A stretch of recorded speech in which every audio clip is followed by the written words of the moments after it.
What's up, people? Welcome back to the BCMA podcast. It's your boy Lucky from Lucky's Muay Thai, and I'm smiling from ear to ear. My boy Jacob just hit me up to tell me something really cool about his baby that's being born, and so I'm stoked about that. He caught me right at the right time, right at the beginning of filming.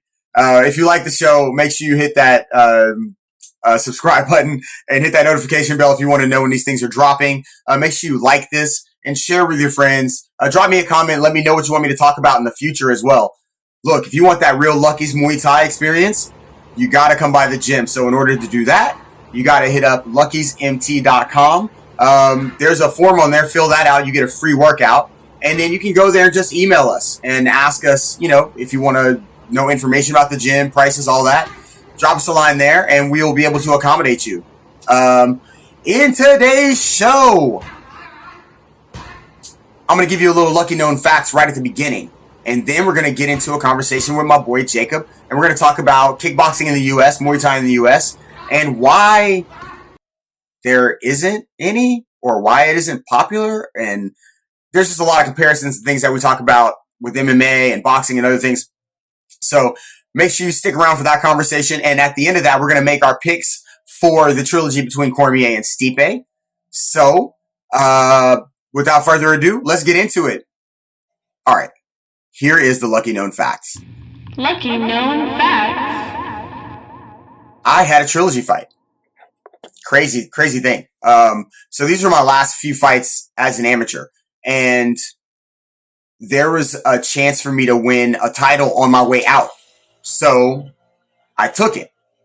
Now, I went into this fight doing a lot of things that I thought were going to be just amazingly beautiful, right? So I went in. Shout out to my man, Mickey, who, he's been nothing but a gentleman since the beginning. And man, if there was ever a dude I loved to fight, it was that guy, because he was a bull. He was a tank. He never let up, and it was always a challenge, right? So in the first fight, Mickey and I are fighting for the Battle of Siam title. And this is a title that Crew Dominic up at Elite Muay Thai, he puts on these shows. He is the founder of US MTA. I hope I got that right. Or NAMT. I don't know. I got it wrong. North Atlantic Muay Thai Federation. NAMTF, maybe? Anyway, he puts on these great shows. So he gave me an opportunity to have a title fight. And so I went out and I thought the best thing to do was I'm just going to not let this big dude hit me. So I spent that whole fight being really elusive, using my jab, using my low kick, and teeps, I believe. I don't think he really hit me the entire fight. But the problem was, as I spoke about in the prior podcast, is I did a lot of circling and moving around.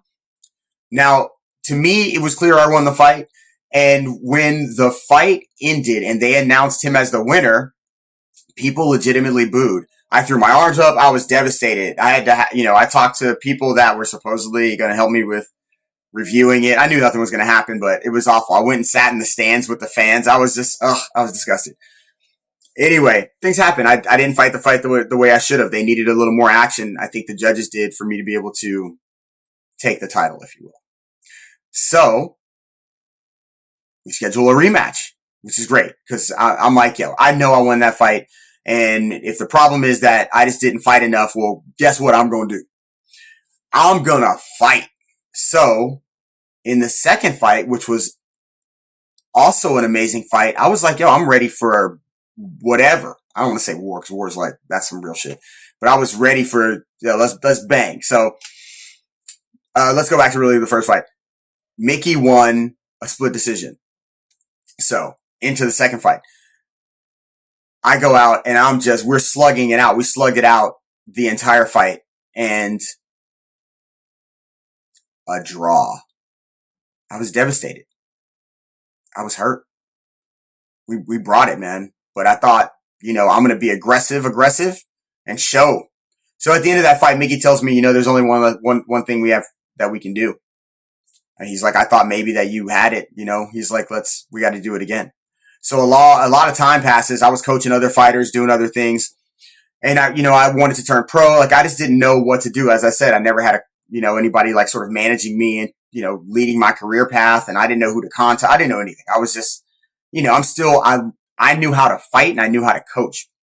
And as far as like managing and things like that, I was just kind of booking my fights and Promoters were contacting me that I knew, and they knew me. So that part was easy. I didn't know how to sort of reach out to other people or even get booked on other shows at that point. So we ended up in a draw. We set up another fight. A lot of time passes, and then I'm training hard because I'm training with a lot of people that are also fighting. So I'm training with all my team that I'm training, sparring with them, everything. So we get into this third fight. We go and we get there. Mickey's there. He's a little bit overweight. So I decided, yeah, man, it's all good. Whatever. I'll take it at whatever it is. I'll take it. I'll take him whatever weight he is. And we smile about it. You know, he's a good, like I said, he's a good dude. Well, we go into that fight, and man, I was so ready. I had trained everything. I was working, catch and counters, 3-punch combinations, working the body a lot. I worked, I think, almost the entire round in the second round in southpaw. And I think what I found out about myself was I was really put to the test during that because Mickey was not, he never stopped, right? I put the fight up on YouTube. It's on there now.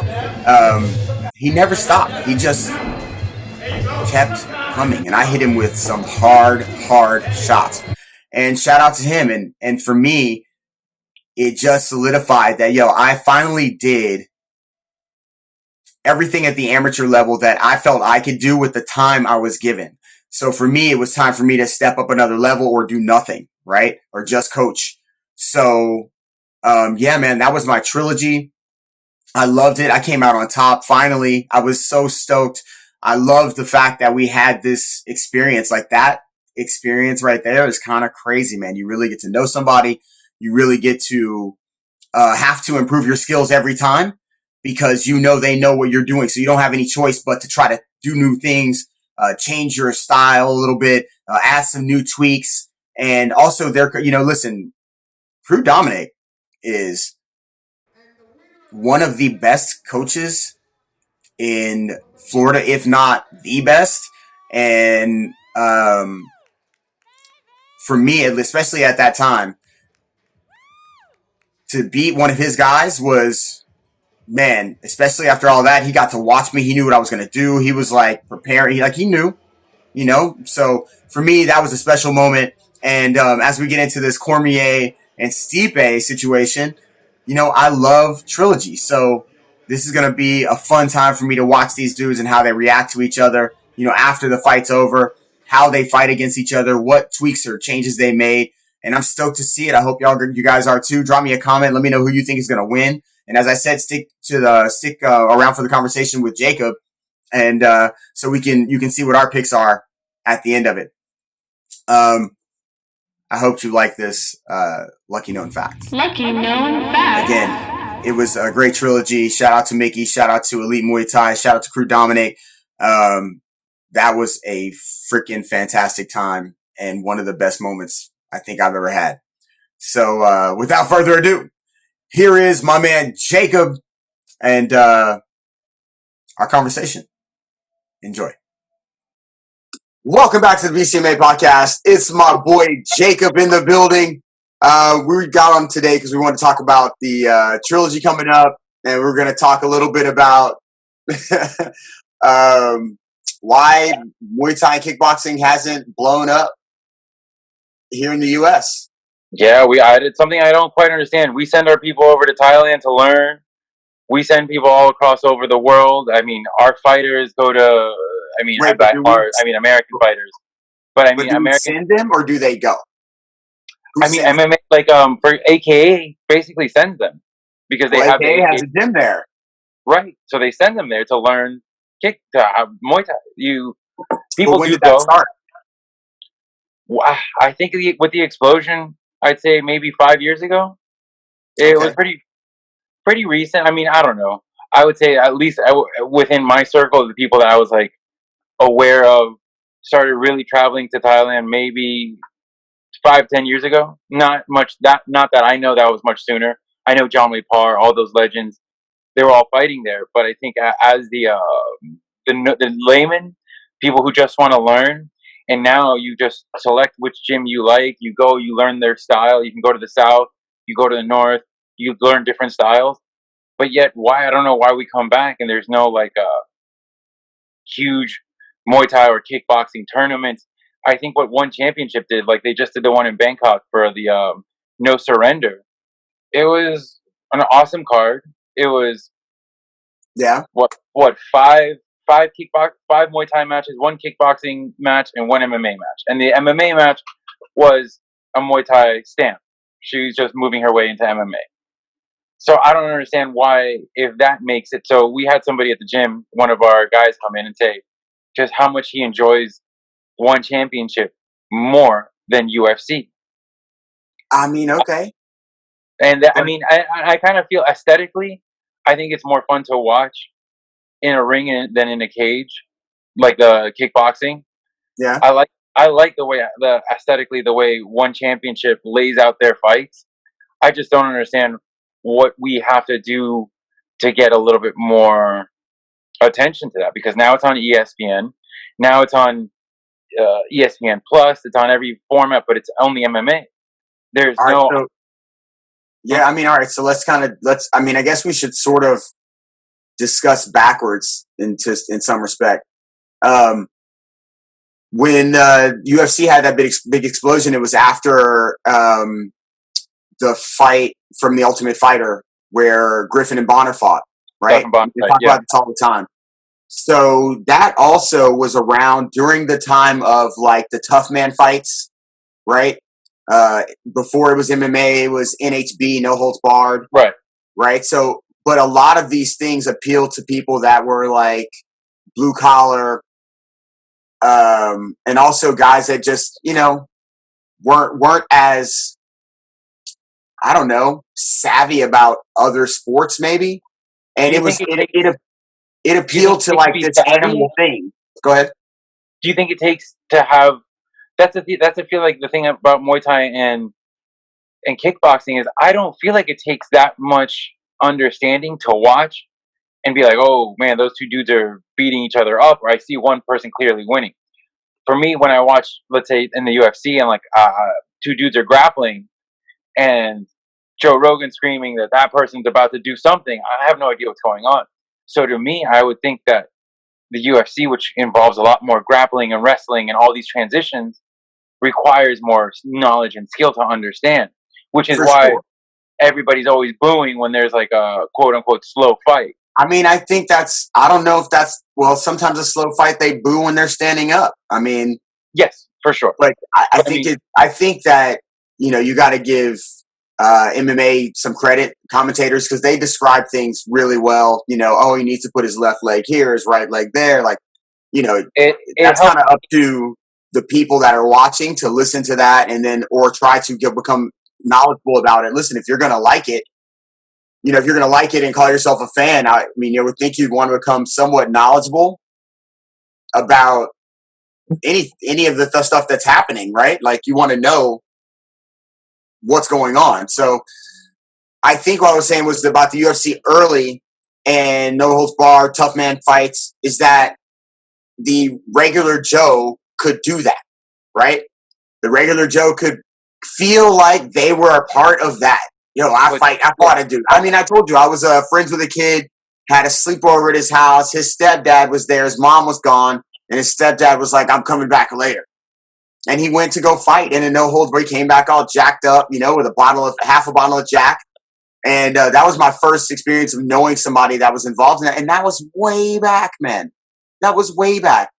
So, I mean, I think that what happens is it's hard to get into a sport that came from somewhere else. You don't know people's names. Yeah, I wondered if it's tough because like we don't understand that the Thais call themselves the last name by the gym association. There are also some long crazy names sometimes for us that we would be like, oh, that's a weird name. It's not. They're not vying for our attention. They're not vying for our attention like that. They don't have to. I mean, you see a little bit more now, like they'll come over here and do seminars and that kind of stuff. But they had Europe. They have, I mean, you go during the time the Australians are there, I mean, it's Australian versus Thai, like, a ton of cards. 3 in a row, yeah. So like they don't need us to pay attention to them. We want you and I and other people like us want people in the US to pay attention because we know it's exciting. We know they would love the fighters. We know that there's fantastic stories to be told. Like there's a lot of reasons why we think it would be valuable in the space, right? But we don't have enough names. We don't have the promotion for it. Nobody's taking US fighters and making them the stars of their organization. One just took Demetrius Johnson over there, and I mean, I don't know. I haven't seen any real promos for him. I haven't seen it. No, I saw a lot early when no, he I'm first just got saying in. recently because I think he's fighting soon on. But I think everything's been from. I know. I saw a one championship thing recently where they're talking about the mighty one, but like that's it.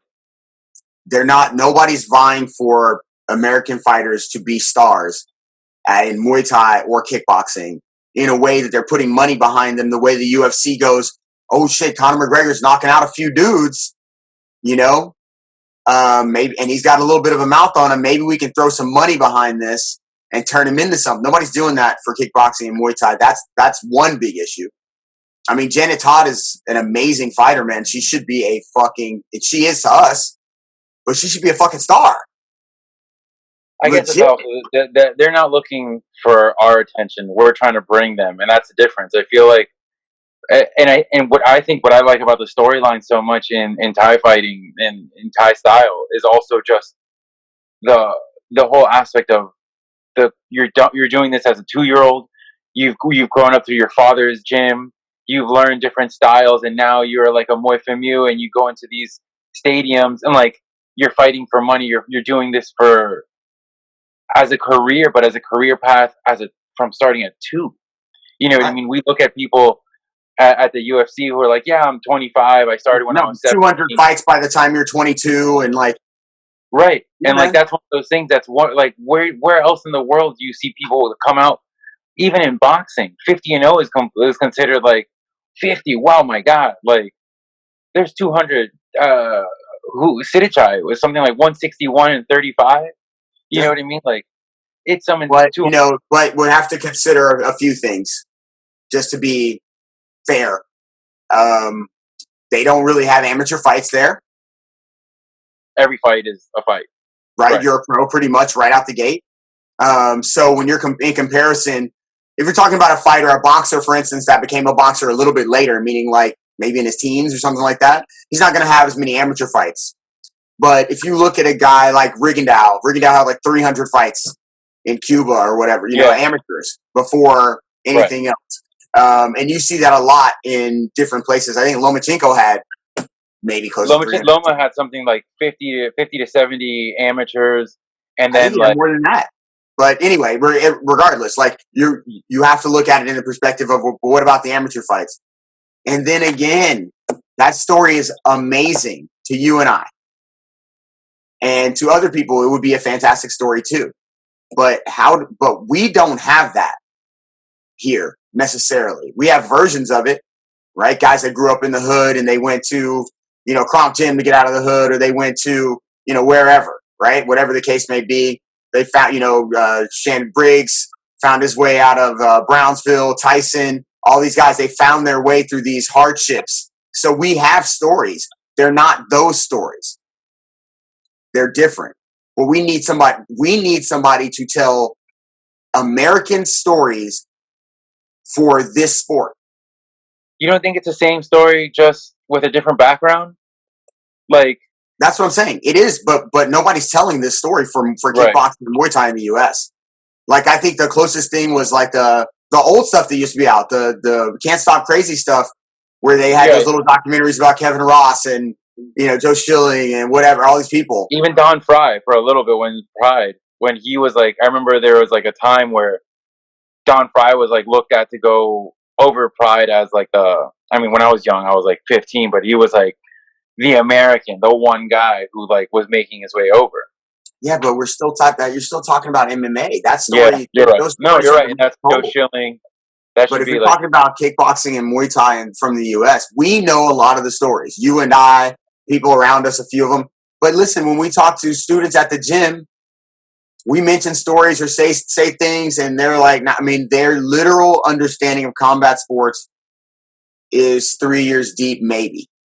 And all of that, almost all of it, 98% of it is MMA from the UFC. They were never interested really in boxing before that, unless it was like a Floyd Mayweather fight, and they didn't know what the fuck they were watching. They were there for the party, right? They didn't follow it before that, and they were kids growing up. They didn't really get, MMA was around when they started getting into things that were combat related, a lot of them, and as far as like kickboxing, Muay Thai, it's just, they don't know any of it, and they don't even know anything beyond maybe 4 or 5 years of MMA knowledge. So asking them to take in the a whole Connor hype that grabbed the world at the time. Yeah.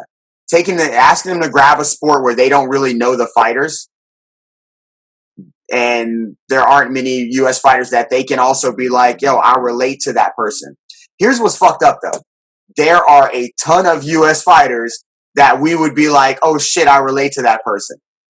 But again, nobody's taking the money and putting it behind these fighters, sponsoring them, getting them, where they're training all the time, ready to go and fight and beat up the top, kickboxers, Muay Thai fighters in the world. And even if they are and they become that person and they go do that, they're not getting the support from the US because they're not being sold to the US. They're mostly going to be sold to the other place as either the opponent from the US that's coming in to get their ass kicked, or the opponent from the US that's supposed to be the phenom coming to take over. Now, what we need is somebody that has charisma, ability, and is willing to, get out there and make a fucking show. Like, we need somebody to put on a show and carry that shit for a length of time that makes people want to watch. Winning 1 or 2 fights or being a star for a minute is like, yo, I think you have to go on a winning streak. You got to talk that shit. You also have to mix and mingle with the people that are already there, right? So you got to mix with, you got to be at the parties where the Floyd is, or or whoever are the top guys in MMA and whatever. You got to kind of be around those people so you can share in that light. They can't they can't deny you. Like, you knock motherfuckers out over and over, or you put on a badass show over and over, they're going to want to be in that same place with you anyway. And then you get that light, we need somebody to push that. And then we need another guy to come up and they'd be like, oh, like, we need something for people to grab onto. And like I said, unfortunately, that's. I hope with the boom in ESPN and MMA that we can get some promotions that put money behind that. Put just the striking aspect. Put money behind people who can grow into these superstars. Because Joe Schilling went into Cowboys camp. All those things, like they mix. There's some that go in. It's just, but he has to fight Bellator MMA, or does he do Bellator kickboxing? He did MMA last fight. But see, look, there you go. And there's exactly what we're saying. Here you and I are fans of this shit, and we don't even fucking know. Right. We don't and even know. Like, the last one Joe Schilling, somebody obviously I've spoken about before, somebody I really like as a fighter and as a person, and like, here we are. We don't even know what the fuck's going on because nobody's out there fucking pushing it. But I mean, obviously we're in the pandemic now, but even before this, it was like, who's fighting? When are they fighting? Part of the Bellator kickboxing, it gets pushed into the prelim that happens at 6:30. That you got to really be there to watch. And I feel like that happens to our fighters too with the MMA at 305 fights. You know what I mean? We'll edit that out. That happened. No, man, but it's funny.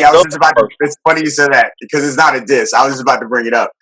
Because they put on shows, and they're one of the only, they're one of the only amateur places around that are putting on shows. I watched a bunch of their on their Instagram page yesterday. A bunch of their kickboxing fights. Yeah, okay, and they have and they do their marketing. They have a podcast. They do a bunch of shit. So this is not like at all a diss, but it's one of those situations again where we're faced with a situation, kickboxing, MMA, right? So they are doing fights. We thought we were going to have some fighters be able to fight on that card, and unfortunately, they decided to make it an all MMA card, which they usually do a few of both. And we don't really get fights unless there's some promoters around doing them. Otherwise, we have to travel up to Tampa or Daytona if they're doing any up there. And we've been lucky enough recently to have some local, which we haven't had in a long time or hardly ever. So here we are, ready to put some fighters in fights, all MMA.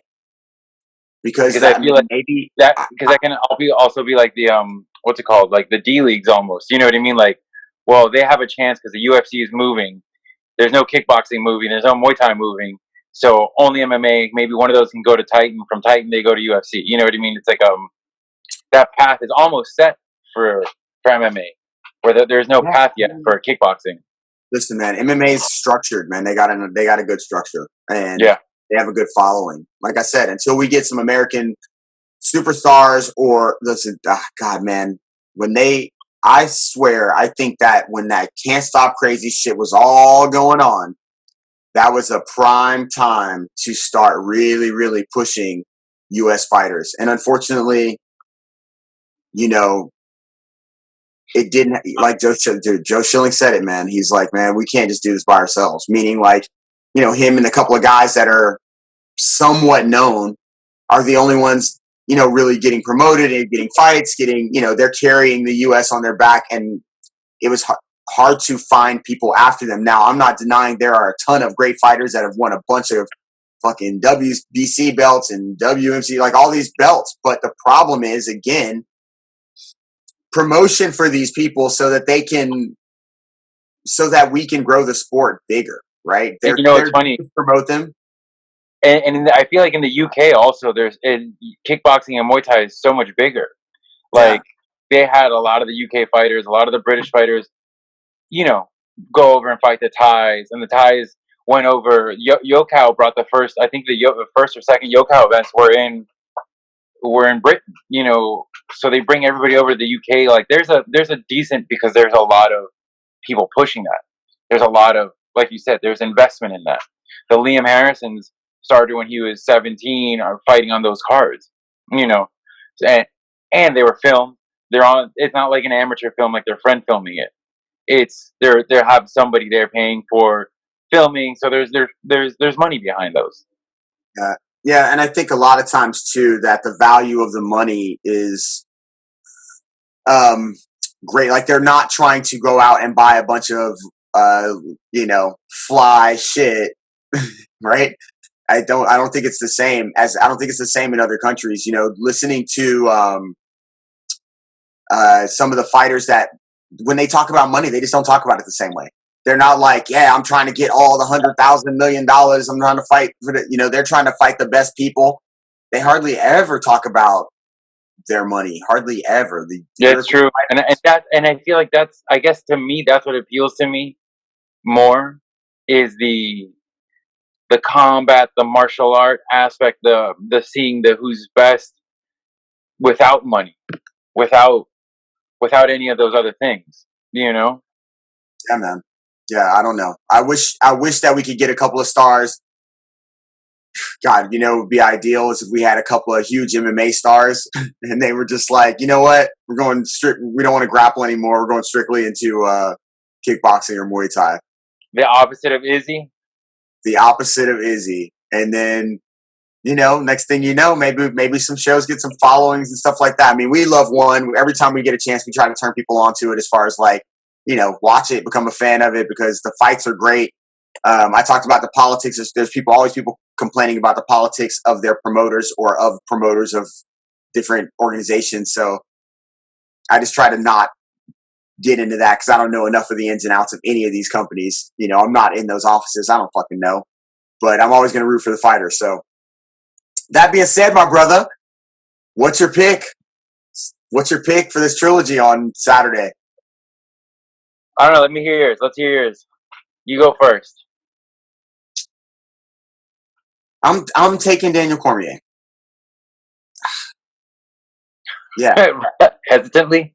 I'm not even, it's not hesitantly. It's just that, when you're talking about these guys, at least these two especially, that, it's going to be tough for either one. And I'm going to pick Stipe. I'm picking Stipe. I just think that DC has a lot more obligations. I hear him every Monday talking about, it's getting harder because the camp is going through, but he's still doing all the media. He's still doing the DC and Hawaii show. He's still doing all that other stuff. Stipe is not even on Instagram. He stopped doing everything. I mean, look, dude, he's a fireman though.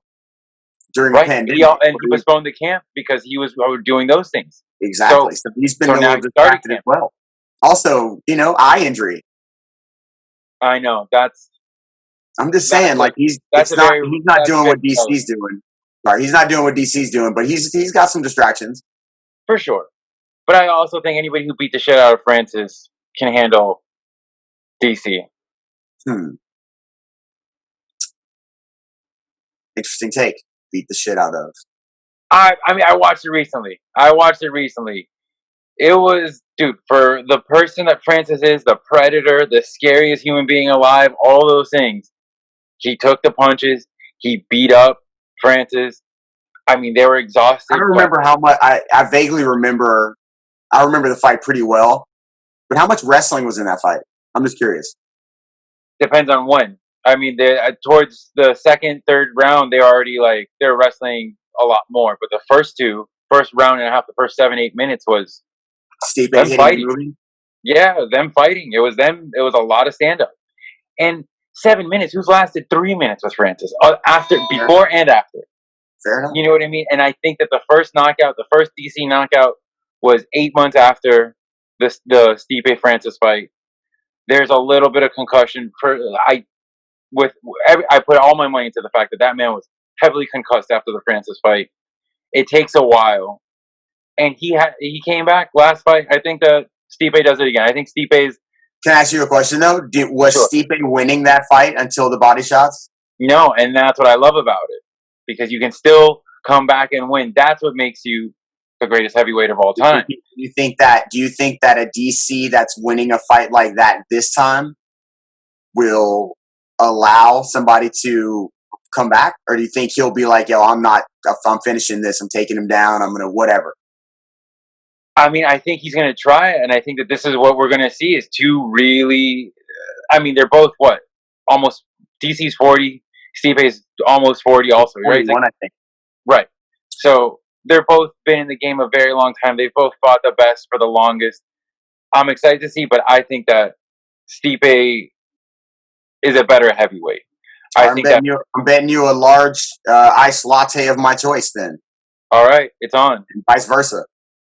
So what's the prediction though? What do you feel like there's a round? Do you feel like it's going to go all 5? What do you think? I think it might go all 5. And I'm going to say Stipe versus unanimous.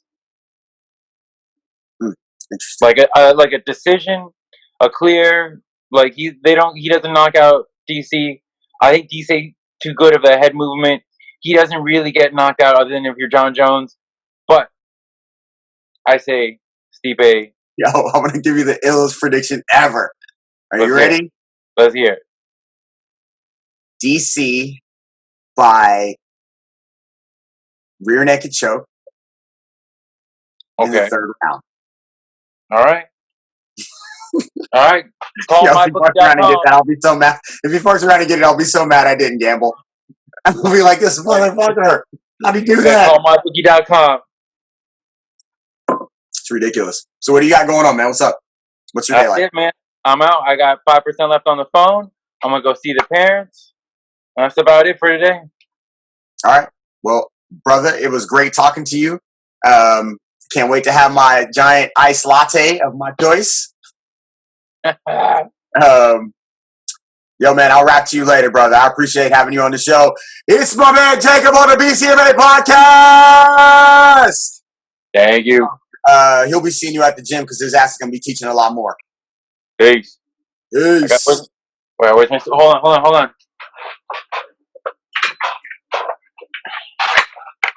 Oh yeah. There's the Thai sword. That's my crew right there. That's the first one. Yeah, that's my crew. That's hilarious. Peace. Stop this. Yeah, that was my conversation with my boy Jay. I hope you liked it. As you heard, my pick for the trilogy between Cormier and Stipe is Cormier. I think he'll do what's necessary to win this fight and go out on top. I don't know if he'll ever fight again, but either one of these guys wins and it further solidifies their place in MMA history as one of the all-time greats. Either one of them, not that they already aren't. That being said, if you like the show, make sure you hit that subscribe button.